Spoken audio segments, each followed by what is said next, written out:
다 함께 사도신경하심으로 2026년 4월 6일 월요일 새벽기도에 하나님께 올려드리겠습니다. 전능하사 천지를 만드신 하나님 아버지를 내가 믿사오며 그 외아들 우리 주 예수 그리스도를 믿사오니 이는 성령으로 잉태하사 동정녀 마리아에게 나시고 본디오 빌라도에게 고난을 받으사 십자가에 못 박혀 죽으시고 장사한 지 사흘 만에 죽은 자 가운데서 다시 살아나시며 하늘에 오르사 전능하신 하나님 우편에 앉아 계시다가 저리로서 산자와 죽은 자를 심판하러 오시리라. 성령을 믿사오며 거룩한 공예와 성도가 서로 교통하는 것과 죄를 사하여 주시는 것과 몸이 다시 사는 것과 영원히 사는 것을 믿사옵나이다. 아멘. 찬송가 540장 찬송하시겠습니다.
주가 주시는 참된 기쁨도 헤아릴 수 없도다. 내가 매일 십자가 앞에 더 가까이 가오니 구세주의 흘린 고백 비로소 나를 정케 하소서.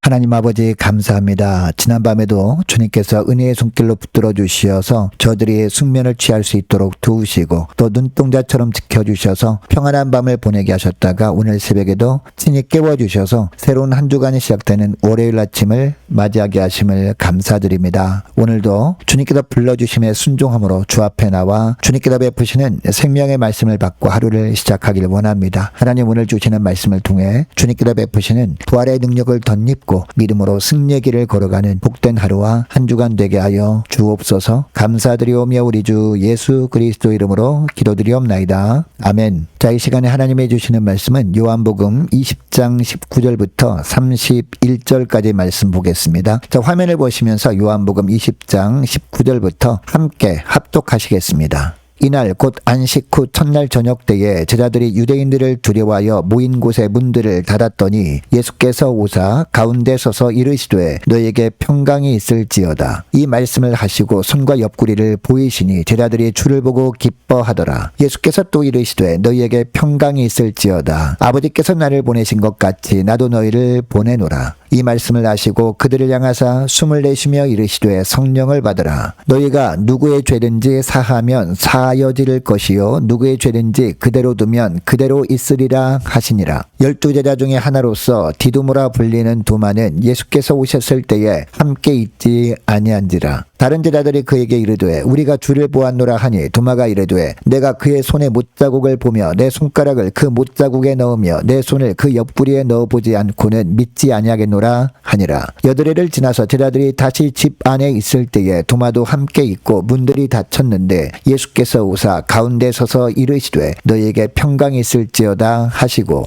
도마에게 이르시되 내 손가락을 이리 내밀어 내 손을 보고 내 손을 내밀어 내 옆구리에 넣어보라. 그리하여 믿음 없는 자가 되지 말고 믿는 자가 되라. 도마가 대답하여 이르되 나의 주님이시요 나의 하나님이시니이다. 예수께서 이르시되 너는 나를 본고로 믿느냐? 보지 못하고 믿는 자들은 복되도다 하시니라.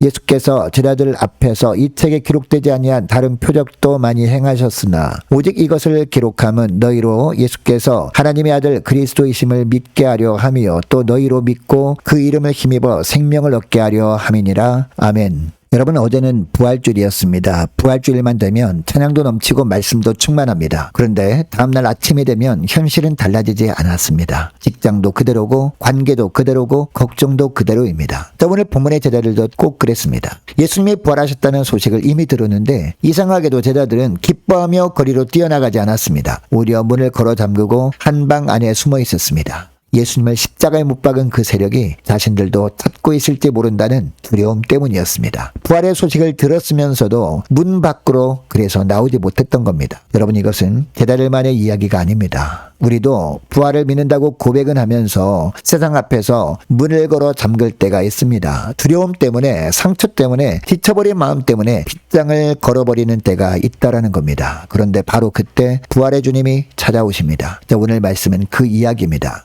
여러분, 부활의 주님이 찾아오셔서 우리가 세상을 향해 살아갈 수 있도록 무엇을 주실까요? 첫째로 주님은 찾아오셔서 평안을 주십니다. 19절을 보시기 바랍니다. 이날 곧 안식부 첫날 저녁 때에 제자들이 유대인들을 두려워하여 모인 곳에 문들을 닫았더니 예수께서 오사 가운데 서서 이르시되 너희에게 평강이 있을지어다 라고 합니다. 여러분, 문이 닫혀 있었습니다. 그런데 예수님이 안으로 들어오십니다. 문을 두드리지도 않으셨습니다. 그냥 제자들 가운데 서 계셨습니다. 부활하신 예수님은 이제 시간과 공간의 제약을 받지 않으시는 분입니다. 세상은 제자들에게 두려움을 주어서 문을 걸어 잠그게 할 수 있었지만 부활의 주님이 찾아오시는 것만은 막지 못했습니다. 그런데 주님께서 제자들에게 가장 먼저 하신 말씀이 무엇이었습니까? 너희에게 평강이 있을지어다 라는 말씀이었습니다. 평안을 주신다라는 겁니다. 여러분, 세상도 우리에게 좋은 환경, 안정된 수입, 건강한 몸 이런 것들을 통해서 잠깐의 평안을 주기도 합니다. 그러나 그 평안은 환경이 바뀌는 순간 함께 사라지는 겁니다. 그러나 주님이 주시는 평안은 다릅니다. 상황이 달라지지 않았는데도 찾아옵니다. 문이 닫혀 있어도 찾아옵니다. 세상이 빼앗아갈 수 없는 평안함을 주님께서 그때 주십니다.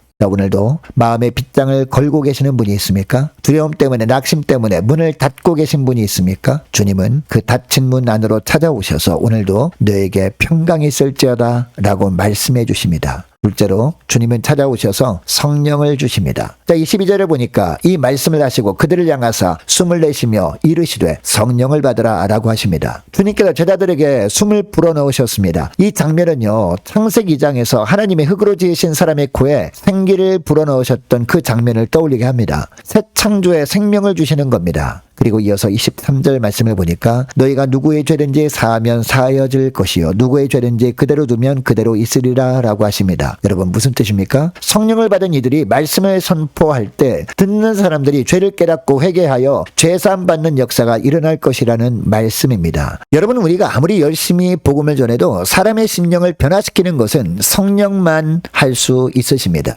말씀이 선포될 때 성령께서 역사하셔야 듣는 사람이 죄를 깨닫고 무릎을 꿇고 주님 앞에 나오는 겁니다. 그래서 주님이 우리에게 먼저 성령을 주시는 겁니다. 예수님을 믿는 순간 성령은 이미 우리 안에 오셨습니다. 그러므로 성령을 받으라 라는 이 말씀은 우리에게는 성령 충만함을 받으라 라는 명령입니다. 우리의 심령이 성령으로 가득 차 있어야 우리가 전하는 말씀에 성령의 능력이 함께 나가기 때문입니다. 여러분, 오늘 우리가 만나는 사람들 가운데 주님이 만져주길 기다리는 심령이 있습니까? 우리의 말솜씨가 아니라 우리 안에 충만한 성령의 능력이 그 심령을 변화시킵니다. 오늘 하루 성령 충만함을 간구하며 나아가시는 복된 하루가 되시기를 축복합니다. 셋째로, 주님은 찾아오셔서 믿음을 주십니다. 24절을 보면 주님이 제자들에게 나타나셨을 때 도마는 그 자리에 없었습니다. 그래서 다른 제자들이 우리가 주를 보았다라고 말했지만 도마는 믿지 못합니다. 자, 25절에서 이렇게 말합니다. 내가 그의 손에 못자국을 보며 내 손가락을 그 못자국에 넣으며 내 손을 그 옆구리에 넣어보지 않고는 믿지 아니하겠노라 라고 합니다. 그래도 주님은 도마를 포기하지 않으십니다. 도마가 있는 곳에 다시 찾아오십니다. 26절에 보니까 도마가 함께 있는 자리에 주님은 또 나타나십니다. 도마 한 사람을 위해서 부활하신 주님께서 다시 오신 겁니다. 그리고 27절에 보면 부활하신 주님께서 말씀하십니다. 내 손가락을 이리 내밀어 내 손을 보고 내 손을 내밀어 내 옆구리에 넣어보라. 그리하여 믿음 없는 자가 되지 말고